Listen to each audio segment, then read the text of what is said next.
Hello guys, welcome back to our channel. আশা করি সবাই ভালো আছো, আমরাও ভালো আছি। সেদিন বেরিয়েছিলাম বিকেল বিকেলে, যে দুষ্টু দুষ্টু মুখটা দেখছো, পাপানের ছিল ভ্যাকসিন।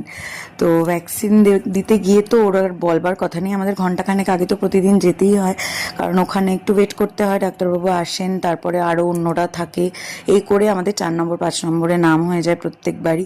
তবে গিয়ে একটু ওয়েট করতে হলেও ডাক্তারবাবু আসার পরে বেশিক্ষণ দেরি হয় না। এই যে ওখানে গিয়ে তো একটা না একটা বন্ধু পেয়েই যায়, একটা না অনেক বন্ধু পেয়ে যায়।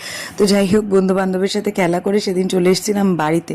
পরে আবার চেঞ্জ করে গিয়েছিলাম হচ্ছে গ্রেট ইস্টার্নে। একটু কয়েকদিন ধরেই দেখা দেখি চলছে, একটা ওয়াশিং মেশিন নেবো, আর মাও কয়েকদিন ধরে বলছে যে ফ্রিজটা এক্সচেঞ্জ করবে, তো মা একটা ফ্রিজও নেবে। তো আগে গিয়ে ফ্রিজগুলো দেখে নিলাম, আর ওয়াশিং মেশিনটা আমরা আগে থেকেই বুক করে দিয়েছিলাম অনলাইনে। একটা মানে ফোন থেকেই আর কি মডেল দেখে আমার বর বলে দিয়েছিল ফোন করে, ওটাই বুক করে দিয়েছিল। এখানে শোরুমে অ্যাভেলেবেল ছিল না মডেলটা, তো আমি দেখাতে পারলাম না। তখন ওখানে গিয়েও দুষ্টুমি শুরু করে দিয়েছে, আর ওরাও সাথ দিচ্ছিল ওখানে, ওরাও খুব মজা করেছে, ও ভীষণ মজা করেছে। দেখতে পাচ্ছ, মানে ও সেই ফাঁকা জায়গা পেয়ে দৌড়াদৌড়ি করেই যাচ্ছে। আর আমাদের যেহেতু যেতে একটু দেরি হয়েছিল, প্রায় 9:15 তো বেজে গেছিলো, তো ওই কারণে ওখানের কাজকর্ম করতে করতে আরও অন্যান্য লোকজনেরাও তো ছিল, ওই সমস্ত করতে করতে হয়ে গেছে অনেক দেরি। তারপরে বাড়িতে এসে কোনো রকম আগে পাপানের খাবারটা বানিয়ে নিয়েছিলাম।